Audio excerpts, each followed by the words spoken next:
Good morning प्यारे बच्चों। आज हम लोग चर्चा करेंगे मृदा संसाधन के बारे में। कल हमने चर्चा की थी भू संसाधन के बारे में।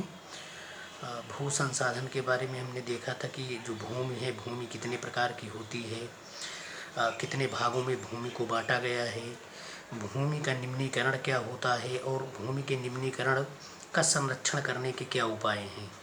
तो भूमि का निम्नीकरण और भूमि संरक्षण के उपाय के बारे में चर्चा किए थे। आज हम चर्चा करेंगे मृदा संसाधन के बारे में। मृदा माने मिट्टी, मिट्टी संसाधन के बारे में। तो देखते हैं क्या है मिट्टी संसाधन। मिट्टी अथवा मृदा सबसे महत्वपूर्ण नवीकरण योग्य प्राकृतिक संसाधन है। सबसे महत्वपूर्ण नवीकरण है ये, अनवीकरण नहीं है, नवीकरण है।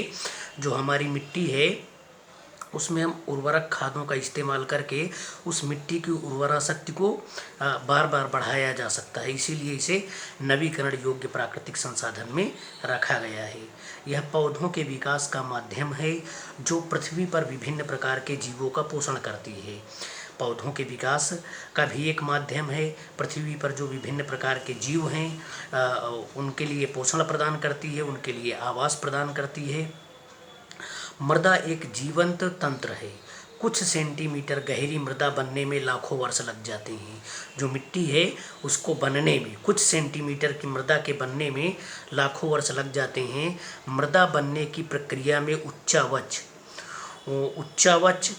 मतलब ऊबड़ खाबड़ जो भूमि होती है, उच्चावच, जनक शैल अथवा संस्तर शैल, जनक शैल अथवा संस्तर शैल, शैल माने चट्टान, चट्टानों का योग होता है मिट्टी के बनने में। यहाँ पर दिखाया गया है कि जो मिट्टी की प्रक्रिया है, जो मृदा बनने की प्रक्रिया है, उसमें कौन कौन से तत्व प्रमुख होते हैं। तो उच्चावच प्रमुख होता है। जो जनक शैलें होती हैं, संस्तर शैलें होती हैं, वो होती हैं जलवायु, वनस्पति और अन्य जैव पदार्थ और समय मुख्य कारक होते हैं। तो मृदा बनने की प्रक्रिया, मृदा के निर्माण में किन किन कारकों का प्रमुख योगदान होता है। उच्चावच का, जनक शैल का, जलवायु का, वनस्पति का, अन्य जैव पदार्थों का, इसके साथ साथ समय का। प्रकृति के अनेकों तत्व जैसे तापमान परिवर्तन, बहते जल की क्रिया, पवन, हिमनदी और अपघटन क्रियाएं आदि मृदा बनने की प्रक्रिया में योगदान देती हैं। मृदा में होने वाले रासायनिक और जैविक परिवर्तन भी महत्वपूर्ण हैं। मृदा जैव, ह्यूमस और अजैव दोनों प्रकार के पदार्थों से बनती है। मृदा बनने की प्रक्रिया को निर्धारित करने वाले तत्वों, उनके रंग, गहराई, गठन, आयु व रासायनिक और भौतिक गुणों के आधार पर भारत की मृदाओं के निम्नलिखित प्रकार हैं। तो पहले हम जानते हैं मिट्टी का निर्माण कैसे होता है। मिट्टी का निर्माण कैसे होता है, तो हम बात करें, अभी ऊपर देखें कि मिट्टी के निर्माण में किन किन कारकों का योगदान होता है। तो इन कारकों में देखें कि जलवायु, वनस्पति, जैव पदार्थ, समय, उच्चावच, जनक शैल, इनका योगदान होता है। इनकी क्रिया से जो है मिट्टी का निर्माण होता है। और इन सारे कारकों में सबसे महत्वपूर्ण आपका कारक होता है जलवायु। तो हम मिट्टी की यदि परिभाषा दें तो मिट्टी क्या है, चट्टानों का टूट फूट, जो हमारी चट्टानें होती हैं, चट्टानों की टूट फूट और ह्यूमस जीवाश्म, चट्टानों का चूर्ण जो होता है और ह्यूमस जीवाश्म। ह्यूमस क्या होता है, जो हमारी वनस्पतियां होती हैं, वनस्पतियों का जो सड़ा गला भाग होता है, जैसे पेड़ पौधों की पत्तियां हैं वो। तो ह्यूमस वनस्पति का सड़ा गला भाग, जीवाश्म, जीवाश्म का मतलब जीवों के अवशेष, तो जो जीव मर जाते हैं, मरने के बाद मिट्टी में मिल जाते हैं, तो उनका जो अवशेष होता है, तो जीवों के अवशेष, वनस्पतियों का सड़ा गला भाग और चट्टानों का जो टूट फूट होता है, इन्हीं के मिश्रण की क्रिया से मिट्टी का निर्माण होता है। और मिट्टी के निर्माण में विभिन्न प्रकार के जीवों का योगदान होता है। जैसे आपका चींटी है, आपका चूहा है, साही है, आपका नेवला है, केचुआ है, दीमक है, इन सब का क्या है, ये सब मिट्टी का निर्माण करने में, एक उपजाऊ मिट्टी का निर्माण करने में इन सारे जीवों की महत्वपूर्ण भूमिका होती है। तो मिट्टी की यदि हम परिभाषा दें तो मिट्टी क्या है, मृदा मिट्टी चट्टानी टूट फूट है। मिट्टी चट्टानी टूट फूट है, सैलों की टूट फूट है, चट्टानों की टूट फूट है, जिसमें ह्यूमस, ह्यूमस मतलब पेड़ पौधों का सड़ा गला भाग और एवं जीवाश्म, जीवों के अवशेष का मिश्रण मृदा के जीवों के द्वारा किया जाता है। का मिश्रण किसके द्वारा? मृदा में पाए जाने वाले जीवों के द्वारा।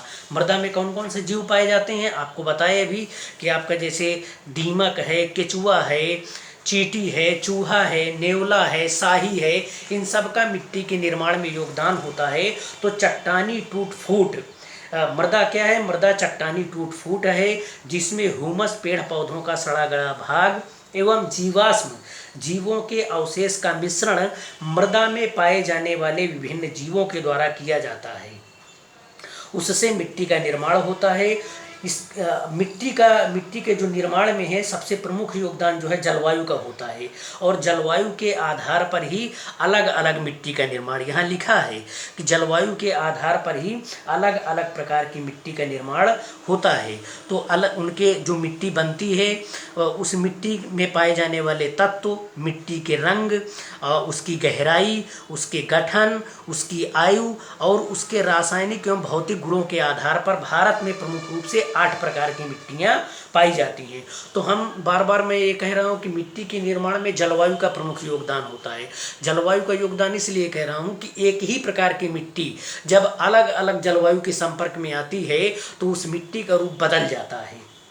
इसीलिए जो है जलवायु का मिट्टी में महत्वपूर्ण योगदान होता है। मिट्टी कणों के आधार पर मिट्टी के कई रूप होते हैं, जैसे बजरी है, बालू है, गाद है, आपका चीका मिट्टी है। ये सब कणों के आधार पर मिट्टी में पाए जाने वाले जो सूक्ष्म कण होते हैं उन कणों के आधार पर मिट्टी को जो है बजरी है, बालू है, गाद है, गाद को इंग्लिश में सिल्ट कहते हैं, बजरी को इंग्लिश में ग्रेवल कहते हैं, मृत्तिका इसको इंग्लिश में क्ले कहते हैं। ये सब मिट्टी के रूप होते हैं कणों के आधार पर। उसके बाद ये सारे जो तत्व होते हैं, तत्व जो मिट्टी में पाए जाने वाले तत्व होते हैं, मिट्टी का जो रंग होता है, मिट्टी की जो गहराई होती है, उसका जो गठन होता है, उसकी आयु, उसकी रासायनिक संरचना और भौतिक गुणों के आधार पर, जलवायु के आधार पर मिट्टी को भारत में 8 प्रकारों में बांटा गया है। तो अब हम मिट्टी के प्रकारों की चर्चा करेंगे, जिसमें जलोढ़ मृदा आपको पढ़ना है, काली मृदा पढ़ना है, लाल एवं पीली मृदा पढ़ना है, लेटराइट मिट्टी पढ़ना है, मरुस्थलीय मिट्टी पढ़ना है, वन मृदा पढ़ना है। तो थोड़ा से इन मिट्टियों के बारे में संक्षेप में पहले जान लेते हैं। जितनी भी प्रकार की मिट्टियाँ हैं, तो भारत में प्रमुख रूप से 8 प्रकार की मिट्टियाँ पाई जाती हैं। जलोढ़ मिट्टी सबसे पहले आपका है जलोढ़ मिट्टी। जलोढ़ मिट्टी क्या है? ये नदी के प्रवाह क्षेत्र में पाई जाने वाली मिट्टी होती है। अभी आगे पढ़ेंगे कि बाढ़ के समय में जब नदियों का जो जल है मैदानी क्षेत्रों में प्रवेश कर जाता है, और बाढ़ के बाद आप देखते हैं जब नदियों का जल घटता है तो वहाँ एक मोटी परत बन जाती है, जो हमारे अवसाद होते हैं, जो मलबा होता है अवसाद होता है, तो वो जमा हो जाता है। उसके जमाव से ही जलोढ़ मिट्टी का निर्माण होता है। जल से ओढ़ लेने वाली ऐसी भूमि जो जल से ढक दी गई हो, मतलब बाढ़ आई हो, और बाढ़ के बाद जब वह मिट्टी वह पानी निकलता है, तो पानी के निकलने के बाद आप उन मैदानी क्षेत्रों में देखते होंगे कि एक पतली लेयर बन जाती है, परत बन जाती है। और जो परत बनने के बाद जिस मिट्टी का निर्माण होता है वह जलोढ़ मिट्टी कहलाती है, और यह मिट्टी सबसे अधिक उपजाऊ होती है। फिर जो है आपकी काली मृदा है। काली मृदा जो है ये आपके ज्वालामुखी की क्रिया से इस मिट्टी का निर्माण होता है। इसमें लावा और ह्यूमस क्षेत्र पर्याप्त मात्रा में पाया जाता है। यह मिट्टी उपजाऊ होती है कपास की खेती के लिए। लाल मिट्टी जो है आपके पठारी भागों पर पाई जाती है।